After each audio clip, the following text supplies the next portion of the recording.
The rudder angle indicator froze at hard starboard just as the current caught our stern and shoved it violently toward the channel markers. And before the helmsman could even shout that the wheel had lost resistance, the bow was already swinging rapidly back toward the rocky breakwater we had just cleared. The vibration of the engine changed pitch as the propeller fought against the sudden slide, but the ship was already drifting sideways faster than the main engine could correct the shear. We were entering a narrow estuary port, roughly 2 miles from the main berth, navigating a tight S-bend known for strong tidal currents. The vessel was a 45,000 deadweight ton bulk carrier, fully laden with grain, which made her sluggish to respond to the helm even under normal conditions. We were making about 8 knots over the ground, pushed along by a 3-knot following tide. That following current is dangerous because it reduces the flow of water over the rudder, making steering less effective while simultaneously adding speed to the vessel. We needed precise rudder movements to check the swing as we rounded the bend, but right at the critical moment of counter rudder, the hydraulic system failed. The helmsman spun the wheel to port, but the indicator remained stuck at 20 degrees starboard. The ship continued to turn starboard, digging her bow into the turn while the stern swept out toward the channel bank. The pilot looked at the indicator, then at the captain, his face tightening but his voice remaining level. "Rudder is not responding," the helmsman stated flatly, stepping back from the console. The captain immediately moved to the steering stand. He switched the selector from hand to non-follow-up mode, attempting to bypass the telemotor and force the hydraulic rams to move using the direct solenoid levers. He held the lever to port for 3 seconds. The rudder angle did not move. The ship's rate of turn was increasing due to the bank suction pulling the stern closer to the mudflats. Before I tell you what happened next, please consider subscribing. It helps this channel reach more sailors. This happened in 1992 on a routine voyage between 2 commercial ports. The situation on the bridge shifted from routine navigation to emergency response in less than 10 seconds. We were now swinging across the entire width of the navigable channel. The immediate danger was not just running aground on the starboard side. It was the traffic coming down the river. A large container vessel was outbound, approaching the bend from the opposite direction. If we could not check our swing, we would end up perpendicular to the channel, blocking his path completely. "Stop engine," the captain ordered. "Stop engine, sir," I repeated, ringing the telegraph to stop. The engine RPM began to drop, but with a fully laden ship and a following current, momentum does not vanish instantly. In fact, stopping the engine meant we lost the propeller wash over the rudder, rendering the stuck rudder even less effective. The ship became a dead weight moving at 8 knots, carried entirely by the water. "Call the engine room," the captain said. "Tell them we have lost steering. Get the second engineer to the steering flat immediately." I grabbed the phone and dialed the control room. The chief engineer answered on the first ring. "Bridge here. Steering failure. Rudder stuck hard starboard. We are drifting in the bend." "Acknowledged," the chief said. Checking pumps now." On the steering console, the alarm panel finally lit up. Hydraulic system 1, low level, and pump 1 overload. It seemed we had blown a seal or a hose on the primary loop. The system had locked the rudder hydraulically to prevent it from flapping, but it had locked it at the worst possible angle. "Switching to pump 2, the captain announced. He turned the switch for the standby pump. We watched the ammeter on the panel. The needle flickered, then spiked, indicating the pump motor was drawing current. We waited for the pressure light to stabilize. It usually takes 6 to 8 seconds for the standby pump to build enough pressure to move the heavy rams against the force of the water. Those 6 seconds felt like an hour. Outside the window, the aspect of the outbound container ship changed. We were now showing him our broadside. He blew his whistle. 5 short blasts. He was warning us, but he had nowhere to go. He was already hugging his starboard side of the channel, and we were sliding directly into his water. "Full astern," the pilot suggested quietly. The captain hesitated. Going full astern on a right-handed propeller would pull the stern to port, which might help correct the swing, but it would also kill our headway completely. If we lost all headway, the current would take total control, potentially pushing us broadside onto the rocks of the breakwater behind us. However, if we didn't stop, we would collide with the container ship. "Full astern," the captain confirmed. I rang the telegraph to full astern. The engine room responded instantly. The heavy shutter of the main engine breaking the shaft vibrated through the deck plates. We waited for the tachometer to pass through 0 and show negative RPM. "Pump 2 is running," the captain said, and trying helm again. He pushed the NFU lever to port. The rudder indicator twitched. It moved 1 degree, then it stopped. The pressure wasn't building fast enough. The hydraulic fluid from the leak in System 1 might have contaminated or depressurized the crossover block. The rudder remained effectively jammed at starboard 20. The bow was now pointing almost directly at the opposite bank, and the stern was swinging dangerously close to the center of the channel where the container ship was committing to a hard-over maneuver to avoid us. We were taking up 2/3 of the river. "She's not checking," the pilot said, looking at the rate of turn indicator. "The current is pivoting us." The astern thrust finally bit the water. The vibration increased violently. The prop walk kicked the stern to port as expected, which started to reduce the starboard swing, but it was too little, too late. The gap between our bow and the muddy bank on the far side was closing to less than 2 cables. Meanwhile, our stern was swinging out, presenting a massive steel wall to the oncoming traffic. I looked aft. The container ship was reversing too, his own water churning white around his stern, but he was heavy and closing fast. "Prepare anchors," the captain ordered. "Stand by both." I relayed the order to the chief officer on the forecastle via UHF radio. "Stand by both anchors, brakes off, ready to let go on command." "Standing by," the chief officer's voice came back, crackling but calm. The distance to the container ship was now less than 300 meters. We were drifting diagonally, completely out of control with a stuck rudder and an engine trying to pull us backward against a 3-knot tide. The physics of the situation were simple and unforgiving. We had too much mass and not enough space. "Hard to port." The captain tried the lever again. Nothing. The rudder was dead. "Let go port anchor," the pilot shouted. "Dredge it. 1 shackle in the water." "Let go port anchor. 1 shackle on deck," I repeated into the radio. We heard the roar of the chain running out over the Gypsy. The dust from the hawse pipe blew back over the bow. "Hold the brake!" The chain snapped tight. The ship groaned as the anchor bit into the riverbed. The bow jerked violently to port, swinging us faster, but the pivot point shifted. This was the critical moment. If the chain held, it might swing the bow clear of the bank. If it snapped, or if the stern swung too wide, we would smash into the container ship. The stress on the windlass was immense. We were a 45,000-ton vessel moving at 5 knots astern and drifting sideways. The brake smoke was visible even from the bridge wing. "She's dragging," the chief officer reported. "The brake is slipping." The anchor wasn't holding. It was plowing through the soft mud of the river bottom, slowing us down but not stopping the shear. The container ship was now so close I could read the draft marks on her bow. We were dead in the water, drifting with a failed steering gear and a dragging anchor, waiting for the impact. The sound of the port anchor chain dragging over the riverbed vibrated through the hull plates, a low, grinding rumble that we could feel in the soles of our boots on the bridge. The chief officer reported that the cable was paying out despite the brake being screwed down as tight as 2 men could turn it. The friction material on the brake band was overheating, sending thick white smoke whipping past the bridge windows. 2 shackles on deck, the chief officer reported. "She's not holding." We were not trying to stop the ship completely. We were trying to snub the bow to port to clear the path for the outbound container vessel.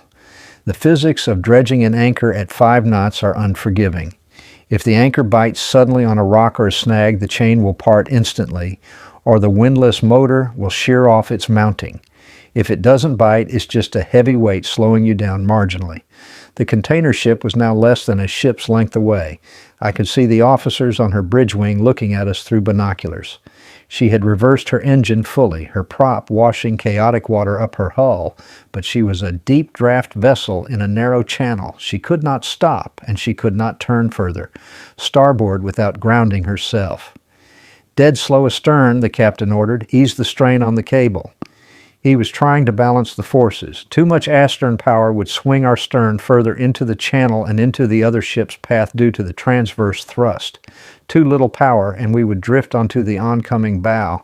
It was a matter of meters. The current caught our broadside, pushing us bodily toward the container ship. The gap between our stern and her midships narrowed to 50 meters, then 40. The air compressed between the two hulls, creating a cushion effect that actually helped push our stern away slightly, but it also made the water turbulent and unpredictable. Rudder is still stuck hard starboard, the pilot noted, his eyes never leaving the other ship. Do we have the steering flat? Chief is there now, I said. They're trying to isolate the rams. The phone rang. I snatched it up. Steering flat. The chief engineer's voice was loud over the machinery noise. We have a burst flexible hose on the number 1 pump discharge. It sprayed oil over the solenoids. We are isolating the starboard ram now. We can give you control on the emergency trick wheel, but it will be slow. Give us midships, I said. Get the rudder to midships immediately. Working on it. We have to bleed the pressure first. I relayed this to the captain. They are centering the rudder manually. Outside, the bow of the container ship finally drew level with our stern. The distance was terrifyingly small. Perhaps 20 meters of open water separated 40,000 tons of steel from 50,000 tons of steel. The wash from her propeller hit our quarter, shaking the vessel violently. What would you have done in a moment like this? If we had gone full ahead to clear the bank, the stuck rudder would have driven us straight into the collision. If we had dropped the starboard anchor, the chains might have crossed, fouling our own propeller. We had to wait. The container ship slid past us. It felt like it took 10 minutes, though it was likely less than 2. As her stern cleared our stern, the displacement wave she generated sucked our stern back toward the channel center. We were clear of the collision, but we were now in a new danger. We were drifting backward and sideways toward the mudbank on the port side of the channel. The port anchor was still. Dragging now, with 3 shackles out. The ship had lost almost all momentum, but the current was relentless. We were dead in the water, perpendicular to the river flow, drifting toward the shallows. Rudder is passing 10 degrees starboard, the chief reported from the steering flat, moving to midships. Keep it coming, I said. Dead slow ahead, the captain ordered. He needed to get steerage way back. We could not drift onto the bank. The bank suction effect in this river was notorious. If the stern got too close to the shallow water, the low pressure would pull it in, and the bow would swing out into the channel again, blocking the next vessel. Rudder is midships, the chief called. Steer from aft, the captain said. Tell him to listen to my orders. We need hard port. Hard port, I shouted into the phone. Manual control. There is a significant delay when steering from the gear room. The order goes from the captain to me through the phone line to the engineer who physically turns a small wheel or pushes a solenoid pin on the hydraulic block. The pumps then have to push the rams.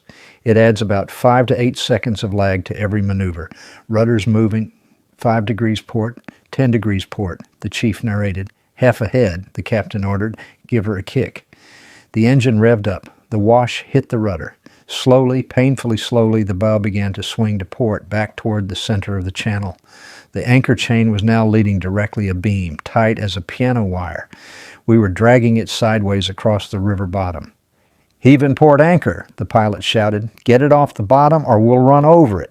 Heave up, I relayed to the forecastle. The windlass groaned under the load. The hydraulic motors strained. With the ship moving ahead, we were overrunning the chain. If we weren't careful, the chain would wrap around the bulbous bow, or worse, get sucked into the bow thruster tunnel. Chain is leading aft, the chief officer shouted. Weight is coming on. Stop engine, the captain said instantly. We were in a delicate dance. We needed speed to steer, but speed would foul the anchor. We needed the anchor to prevent drifting, but the anchor was preventing us from maneuvering. Rudder hard starboard, the captain ordered. Hard starboard, I told the chief. Hard starboard, turning now, the chief replied. The lag was excruciating. We drifted closer to the port bank. I could see the mud swirls in the water just 10 meters from our ship's side. If we touched bottom here on a falling tide, we would be stuck for 12 hours, potentially blocking the port and cracking the hull plates. Rudder is hard starboard, the chief confirmed, dead slow ahead. The captain was using the engine kick to swing the stern away from the bank without building forward speed. It was a maneuver called a kick turn, but doing it with a 5-second communication delay and a blind helmsman in the basement was extremely risky. She's swinging, the pilot noted. Stern is lifting off. We had managed to align the vessel with the channel again. We were pointing upstream, stemming the tide. The anchor was hanging vertically straight down, up and down status. "Anchor is aweigh," the chief officer reported. We were floating free, but we were still in the narrowest part of the bend with no bridge steering, relying on a voice loop to an engineer covered in hydraulic oil 3 decks below. "Maintain mid-channel," the pilot said. "We need to get to the emergency anchorage. It is 2 miles upstream. Can you hold this heading?" The captain asked me to ask the chief. "I can hold the angle you give me," the chief said, "but I can't see the ship's head. You have to be my eyes." "Steer course 040, the captain said. "Check the swing." I began the monotonous high-pressure chant that would last for the next 40 minutes. Port 5, midships, starboard 5, midships.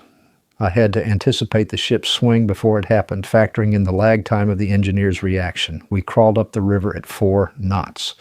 Every time the current caught the bow, I had to order counter-rudder seconds before it was visually necessary. Twice we drifted close to the channel markers. The chief engineer reported that the heat in the steering flat was rising because the ventilation fans had tripped during the initial voltage spike, but he stayed at the trick wheel. Finally, the river widened. The emergency anchorage area opened up to our starboard side. "Stand by starboard anchor," the captain ordered. "Rudder hard starboard," I relayed. "Hard starboard," the chief replied. The ship began its slow turn out of the traffic lane. The vibration of the engine felt steady, but the tension on the bridge remained rigid. We weren't safe until the hook was down and the engine was finished. "Let go starboard anchor," the captain said. The splash of the anchor hitting the water was the best sound I had heard all day. "Finished with engines," the captain said, wiping sweat from his forehead with a handkerchief. "Secure the steering gear." I relayed the final order. The line went dead as the chief hung up to assess the damage. We were anchored safe, but the incident wasn't over. We had to explain to the Port Authority why we had nearly closed their river, and we had to fix a hydraulic system that had almost cost us the ship. Once the anchor was holding and the engine was secured, the silence on the bridge was heavy.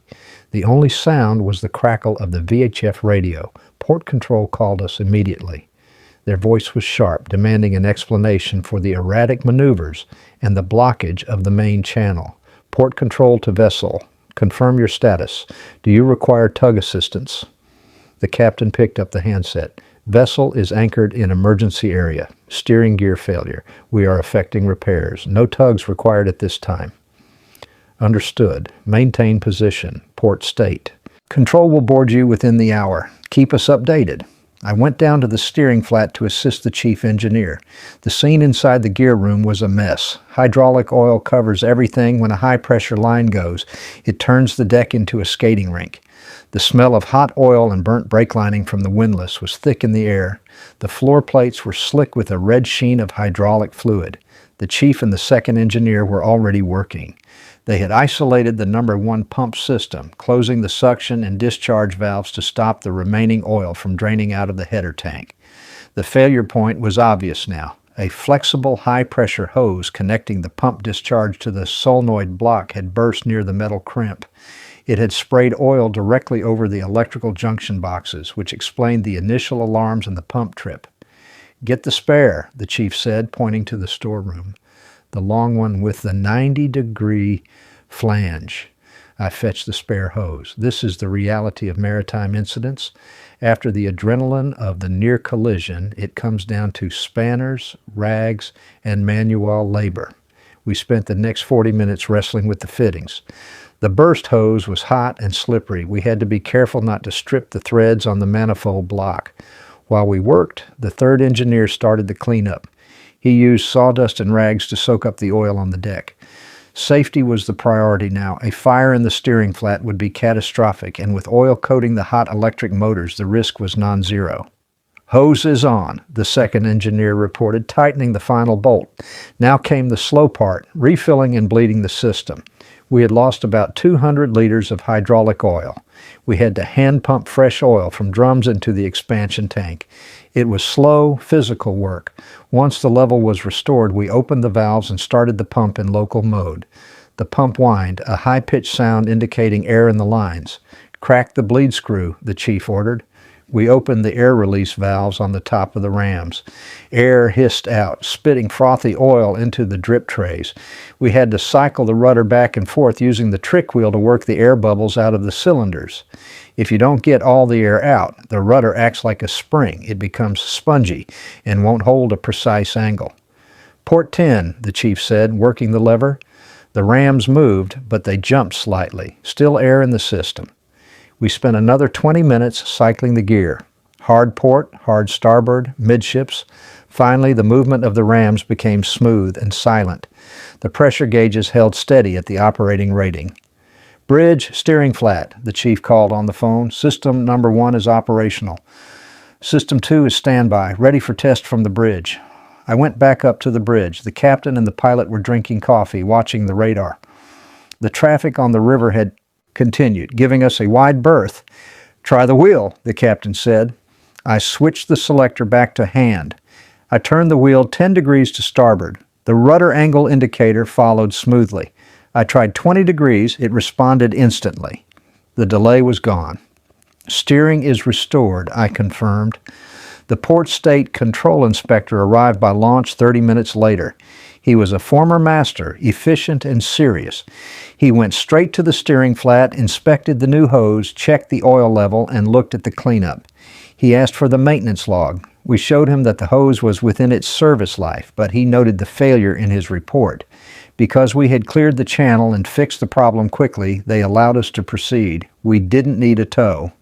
"Heave up anchor," the captain ordered. The windlass took the strain. The chain came up covered in thick gray river mud. We had to wash it down thoroughly with the fire hose as it came through the hawse pipe. When the anchor was finally home and secured, the pilot gave the order. "Dead slow ahead, mid-channel course."